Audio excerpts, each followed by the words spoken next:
Regular meeting of the Troy Planning Commission. Copies of the agenda for tonight's meeting are available at the entrance to the room. Additionally, the agendas and minutes of prior meetings are available on the city's website. The meeting will be conducted in accordance with the agenda as presented or amended by the Planning Commission. The roles and responsibilities of the Planning Commission are outlined on the reverse side of tonight's agenda. State law establishes planning commissions.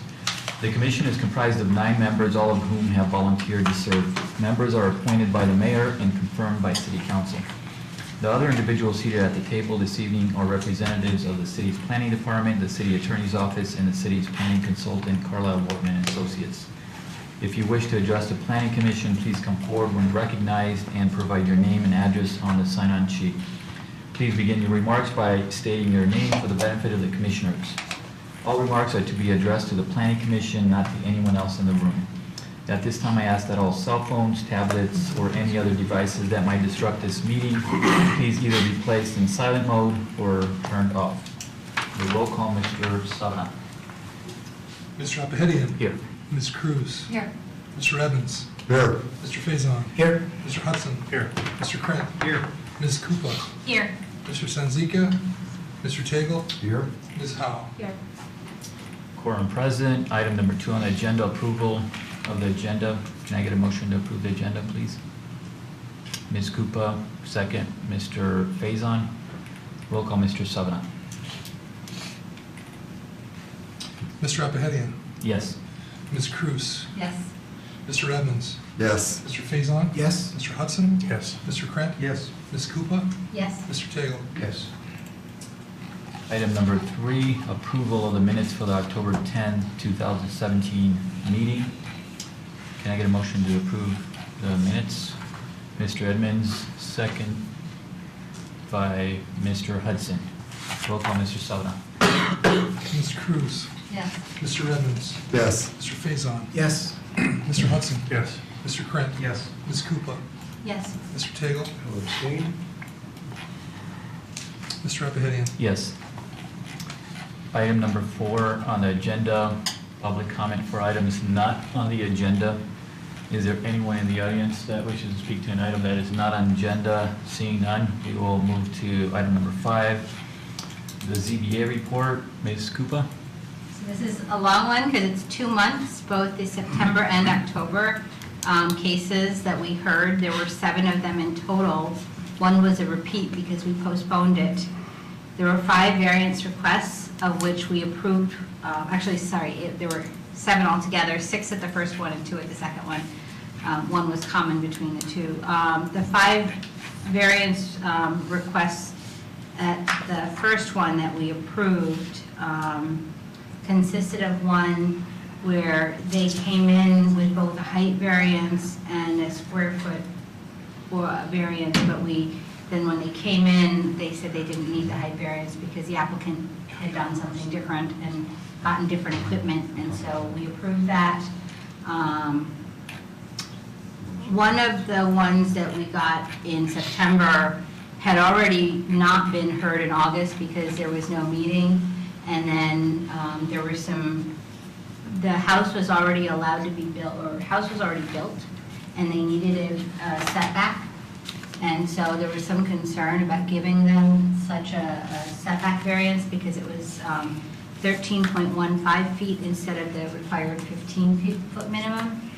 And there was one resident that was there who said to allow it, and one resident that was there who said no.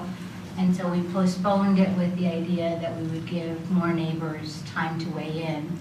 And so when we heard it in the October meeting, it was the first one on the docket, and we gave it to them because they had like 10 in favor of. So there is some concern I had because the houses were built so close together in that whole area. It wasn't just that house. They're big footprint houses that are very close together. But because the house was already built and there were errors made around on all different sides, I didn't know how else to do it. I know that my training helped me to understand it better, but I still feel like I need to be better equipped for being on the ZBA. The second one that we did grant, I had some concerns about granting that variance as well. The variance request was also that a shed be set back 6 feet from the property line. The shed was on the side of the property where there's an easement, is that the right term for it, the side property line? And there was supposed to be a road there, but we were never going to put a road there as far as we can see, so we gave them the variance. But again, it was one of those things where I wish I had some better knowledge, and sometimes you make these hard decisions, and I think it was a really good experience to know, but I think that in general, we need to have better guidelines so that we're not just giving variances like that, and because then it sets a precedent, and I think that our attorney that was there that night happened to be Mr. Frayne, and she understood, I think, my concern. So that's just, I wanted to make sure that everybody understood. I think it's really good for every one of us to serve a year on the ZBA, just because it gives us a really good understanding of the complexities of what we do here are even more on the ZBA. So if you have not served as a ZBA representative, please consider doing so. So that's my report from the ZBA. Thank you. Item number. Yeah. Can I ask a question? Yes, sure. Do you feel that the hardships were not clear to allow or to grant the variances? I mean, or what was the difficulty that you had? Even though David Eisenbacher, who's the vice chair of the ZBA, does a very nice job of reading out what are the 5 hardships that we need to consider. And he was even able to explain why he voted for, because we were divided as a ZBA, we were divided on the Hickory House variance request. But he's able to, pretty much every time we grant it, David is able to, Mr. Eisenbacher is able to list the reasons. So I think he served on that board for a long time. Yes. He's also served on city council. He's very knowledgeable, so he has that ability to do that. And hopefully, with experience, I too will have that basic understanding, but I think that it's definitely practice. But he's, if you watch the video recording of it, you'll see that.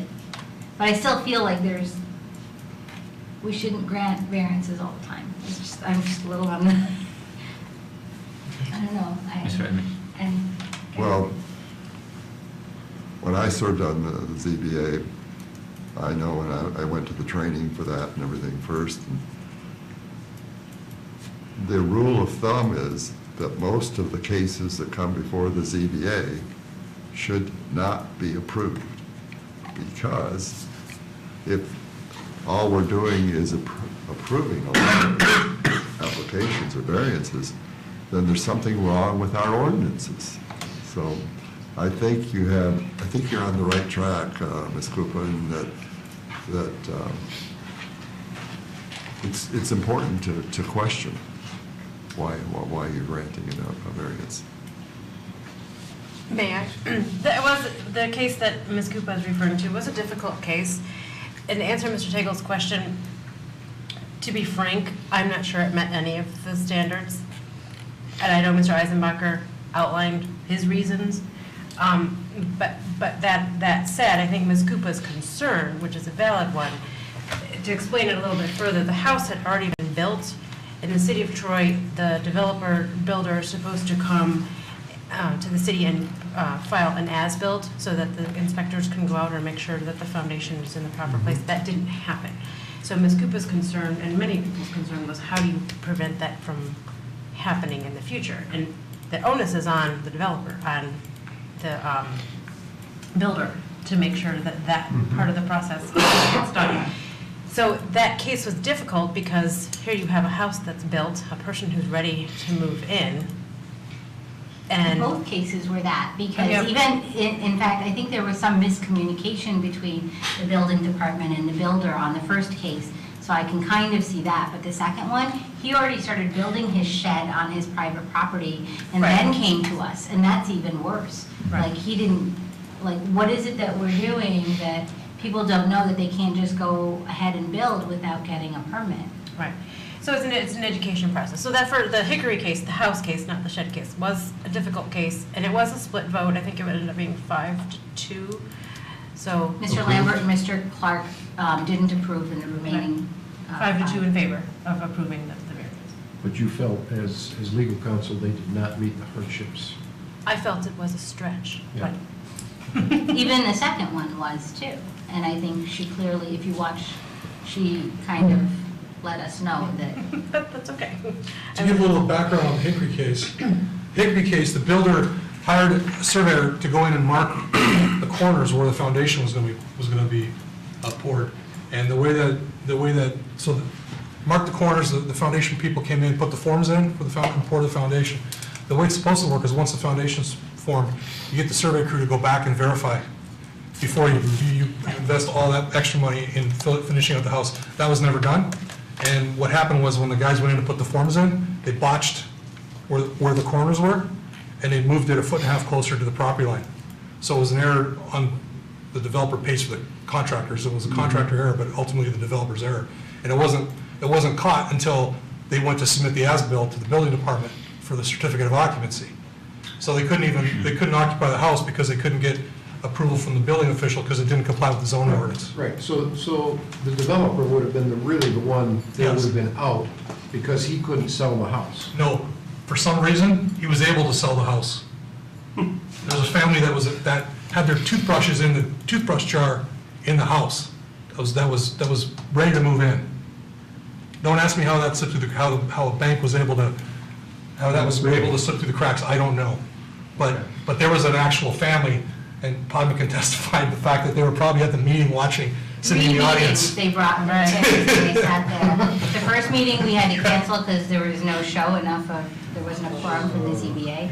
The second one, this was right before school started, the second one, they waited until they were on the docket on that list. And then the third one was where they finally got the approval.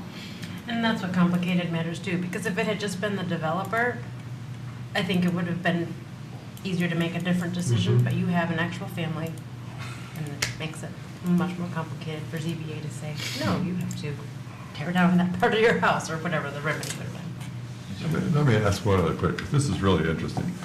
So, does the developer or the developer's contractor not bear any financial responsibility for making this mistake? Do we not issue violation tickets for something like that? Or should we? Well, he came in and the stop work order was issued, and they had to physically put up a barrier in the house, and they had to come and get their variance. So they got their variance, so that was their remedy. The answer would be different if they hadn't granted the variance. There would have been a different path that would have been taken. What if they hadn't granted the variance, then where would we go? I don't want to speculate, Mr. Edmonds. I imagine it would have been a lawsuit of some sort. Yeah. Okay, thank you.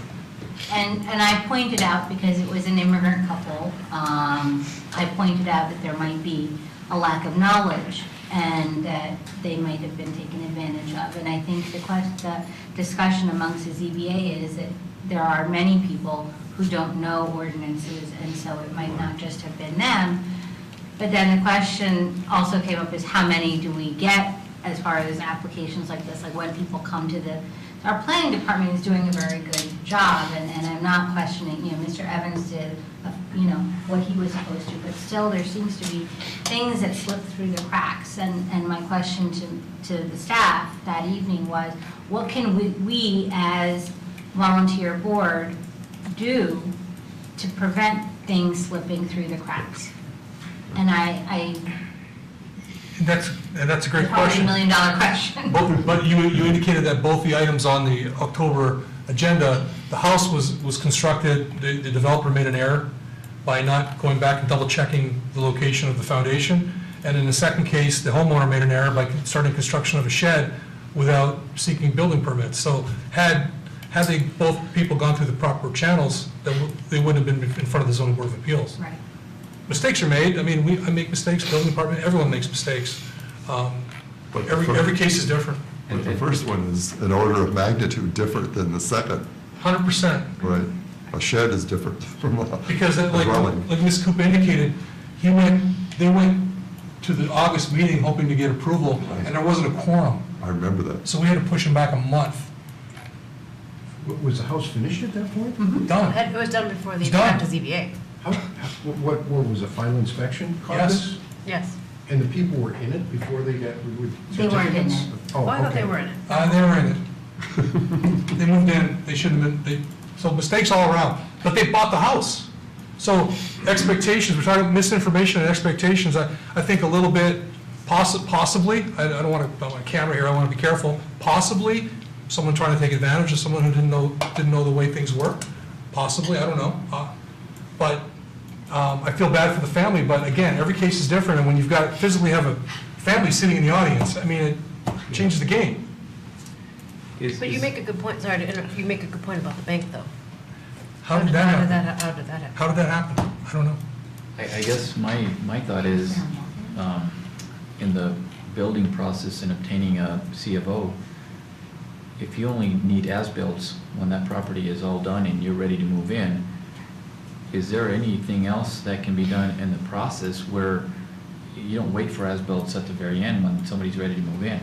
You know, another layer of checks and balances, and not just put the onus on the developer to say, yeah, these footings are to the inch in the right location, because by the time you get as-bills, I mean, you're just hoping you're not a foot and a half off. I mean, an inch off, yeah, but. Well, in 15 years of working here, it's the first time this has happened, and I think that most developers, measure twice and cut once. And I think in that, I mean, I get what you're saying, but, does the city have to be a watchdog at every step along the way? I would say that for that amount of investment, lesson learned, and I can guarantee you that guy's not gonna make the same mistake again. Right. So then it sounds like the process works. It does This is a work. very rare exception. The mistake was caught, I don't know, but there were other mistakes, because how was the house sold?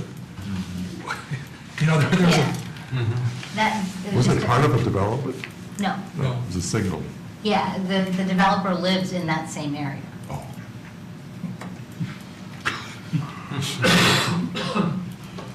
Sitting back.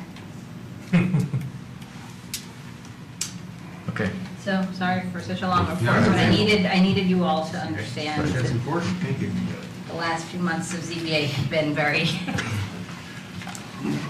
we'll move on to the next item on the agenda. Item number 6, DDA report.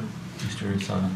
There was a meeting last Wednesday. It was one of the quarterly meetings regularly scheduled.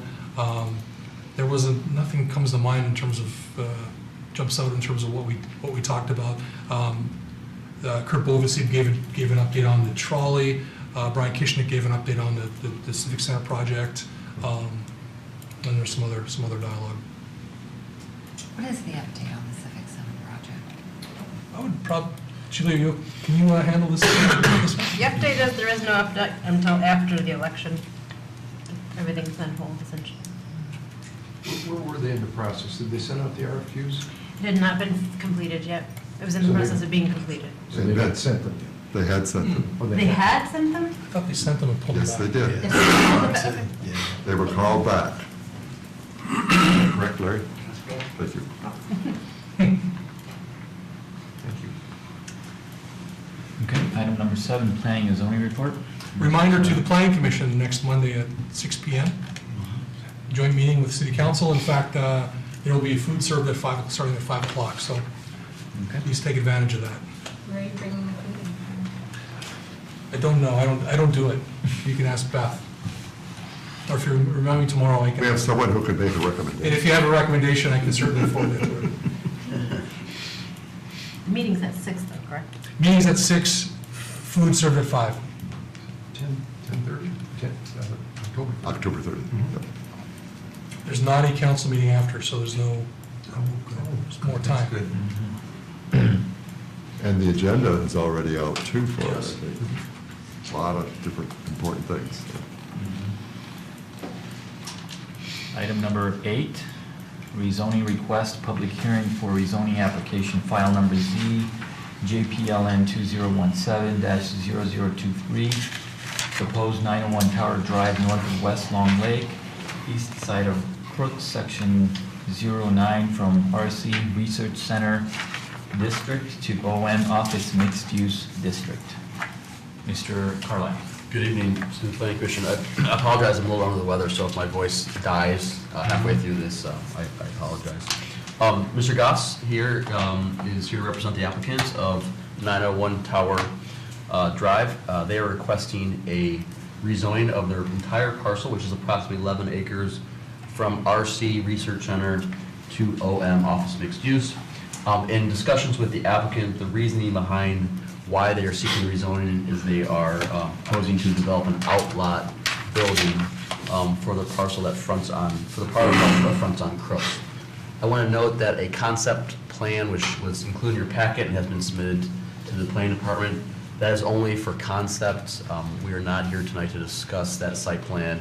If this rezoning does get approved, that site plan will come in at a future date and be reviewed by the planning commission with its full application accompanying it. In regards to the master plan that we have just adopted and the planning commission assisted greatly in the drafting of really calls for this type of development, specifically in this area. It notes that in the Northfield area, many of the sites are overparked, and repurposing some of the existing parking lots as well as some of the building would create a more 24-hour life and activity up there, as well as provide additional services to the office base up in that area.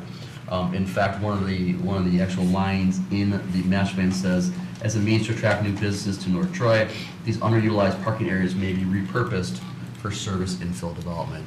So this use is consistent with what the master plan intends for this area. When we review a rezoning, there are 5 standards that the planning commission should review. The first is the consistency with the master plan.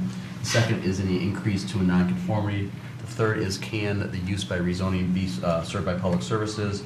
Fourth, will the rezoning impact public health, safety, and welfare? And lastly, does it ensure compatibility with adjacent uses? These 5 standards have been reviewed, and we do feel that the rezoning does meet all of those 5 requirements. So in summary, again, we are not considering the redevelopment that was submitted. We are only considering the rezoning. We do find that this rezoning is in substantial compliance with the master plan, is consistent with abutting uses and zoning, and does meet the rezoning standards set forth in the zoning ordinance. So we are recommending approval. Thank you, Mr. Carlisle. I see the applicant is here. Would you like to? Good evening. Would you like to go? Evening, everybody. Nice to see you again. Larry Goss. Can you please step up to the mic? Okay, Yes, sorry. thank you. Good evening. I'm really here just to answer any questions that you might have. Nice to see you all again. I am part of the ownership group that purchased this property recently. We're real excited to be the new owners of this property. We're going to be doing some upgrades to the property, which I think will really help the neighborhood. And obviously, we have some vision for potentially helping to create a little more vibrant corridor along that roadway there. So we look hopefully to your approval tonight, and here to answer any questions you might have. Thank you. Any questions for the applicant from the planning commission? No questions? Are we ready to vote on a resolution at this point? I think it's pretty straightforward. I mean, the location, the request for zoning for that area, as Mr. Carlisle mentioned, that area is a sea of parking spaces. It's so many of the properties there, the office buildings that are located there, and I think a redevelopment of this type is very welcome along Crooks. And yes, Mr. I would just say that I think it's very much congruent with what we would expect, and I can see it eliminating some 300-yard dashes of people who work in that office building going across the street. So I think it's for safety reasons too. It's Right. well, I have no problem with it. Ms. Cruz. I'm curious if we rezone it from the Research Center RC to the Office Mixed Use District. And Mr. Savant said, or Mr. Carlisle said, we would see a site plan once some decisions and vision have materialized. If we go to the Office Mixed Use District, would what we see be like a special use? Or does the possibility exist that once we're in the office mixed-use zoning, that they could come to us with a variance-free site plan? Well, well, it's hard to answer that. I don't know exactly what they intend to do. If it does get rezoned to OM, any use that's listed as a special use or a permitted use would have to go through those procedures. When you say variance-free, a special use is not a variance. Exactly. So my concern would be, are we coming here in front of the Planning Commission tonight to change the zoning? Mhm. Because our ultimate vision is something that will be variance-free, that if we don't like, we're still bound to approve because it meets all the requirements of the ordinance. So does the rezoning Does the eliminate rezoning- the flexibility that we Yes. have to approve Yes. whatever the plan is? Yes. Right. I would say what the rezoning does is it expands the range of uses that are permitted in the underlying zoning district. Right now, RC is a very restrictive zoning district. It doesn't allow for retail and restaurant opportunities, for example, and it would not allow for, as an example, repurposing the upper floors of that building to residential. Just you never know, right? It's very restrictive, so what this does is it expands the range of uses. So it would be treated the same way if rezoned, in terms of what it would have to go, the processes it would have to go through, as it would today. I mean, the uses by right under RC are by right under OM, and if it's special, I mean, it doesn't change any of our processes. It changes the zoning and expands the uses permitted on the property. Did I answer your question? You'd have the same rights to review this under OM as you would a site plan submitted for RC. Right, but. And the uses in the OM actually are more permissive and more in line with what the intent of the master plan for this district really calls for. That's why they're seeking the OM rezoning to begin with. Following up on, is there a list of uses that are permitted in the OM? Can we see those on the screen up there? I have it open. It might be on your desktops, in the zoning ordinance, section 4.21. Should be on there. So on your desktop, there's a folder called Adopted Zoning Ordinance, in a little folder. Where's that at? One of your icons. On the right? Now you gotta close out and get to your desktop. So Oh, I think. My desktop is this- very this limited. folder, I don't, I was it don't in mine? Oh, here it Is is. it under city? We have it, we're gonna pull it up. Yeah. Okay. What page is that? I don't have that on my desktop. 102, 103 is page number.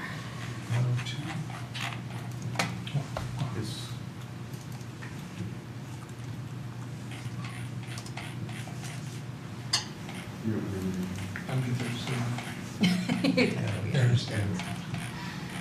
Okay. I guess it's 115, and, yeah, sorry.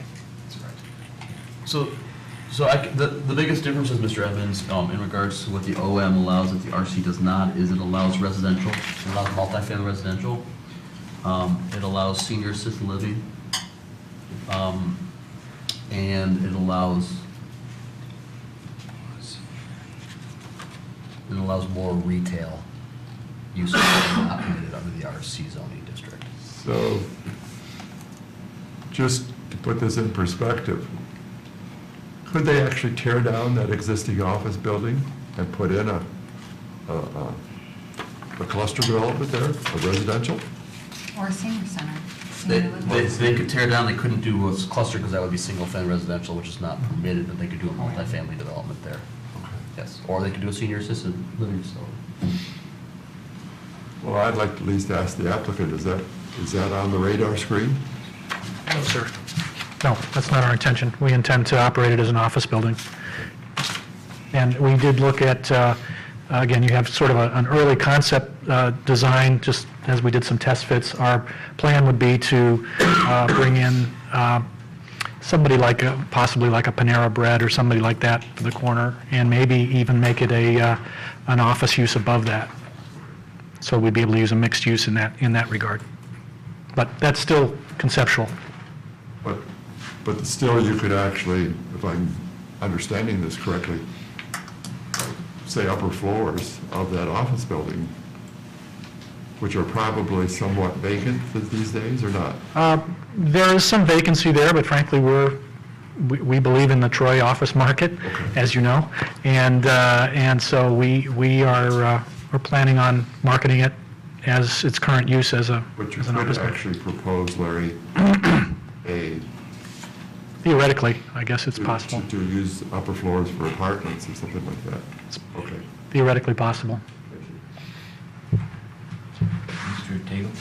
Well, I was just going to say that unless anyone has an objection to the potential uses in this district, that's what we're voting on. Right. We're not voting on this site plan. Right. Because Right. tomorrow, if the market changes Right. and this type of development isn't going to work, they have a laundry list of options that they can go to. Right.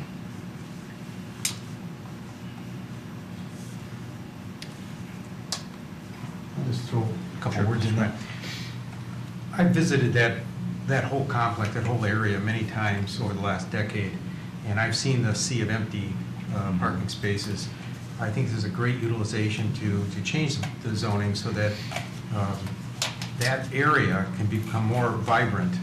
Right now, it's, if you want to go to a restaurant, there are a few restaurants within these buildings, but basically, you got to get in your car and take off, and, it would make it much more of a centralized community hub to have those amenities added to this office area for those people that work there. I think it's a great idea. And it's, again, making a more walkable community. All the things that the master plan outlines is important, and I personally feel is important. So I would have no problem having this rezoned to OM. Yeah, I agree with that. I think that corner is, even that property is very underutilized for the potential that it has. And I don't have any problem with rezoning to OM for any use that's allowed there. I mean, that's obviously, if we have an objection to uses, then I think at some point in the future, it's worthy of revisiting to change allowed uses.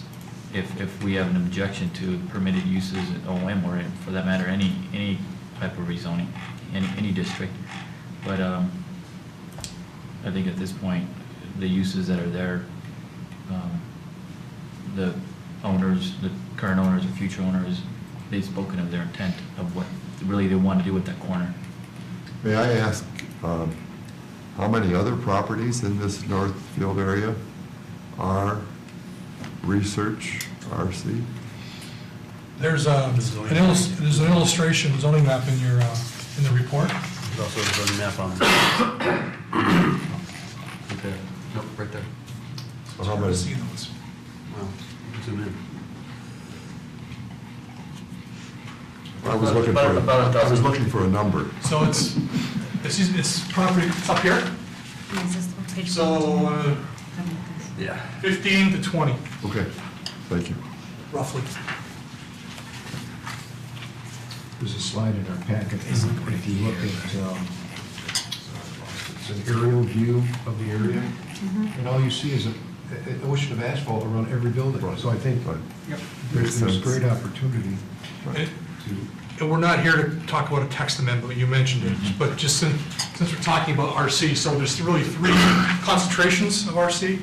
There's the North Troy one, which is the largest. There's one here at Bellingham, Automation Alley, here, and then there's one in Stevenson right here.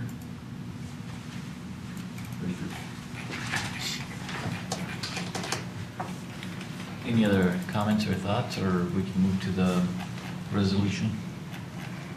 Who would like to read the resolution? No, nobody else wants to read. I'll Mr. read. Prince, sure.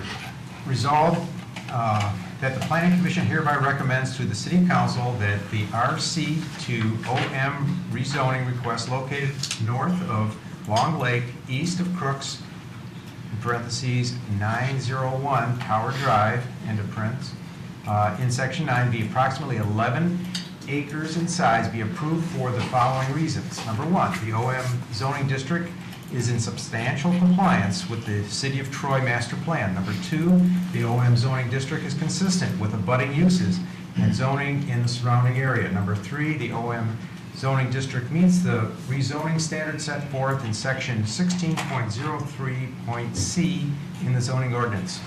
Support. Support by Mr. Edmonds. The vote, Mr. Savanato. Mr. Edmonds? Yes. Mr. Faison? Yes. Mr. Hudson? Yes. Mr. Krant? Yes. Ms. Koopa? Yes. Mr. Tagle? Yes. Mr. Appahedian? Yes. Ms. Cruz? Yes. Motion passes. And the property has been rezoned to Owen. Not yet. Yeah. It goes to Yes, council. this is a City council. recommendation. This is a recommendation to city council, yes. I'm sorry. Thank you very much. Can you tell me when we might appear in the city council? Nope. We do our best, so we try to get you on, it's a two-step process. The first is an announcement at a public hearing, announcement for a public hearing at council, and then a public hearing. So I'll try to get you on the next available city council meeting for the announcement, and then the following meeting for public hearing.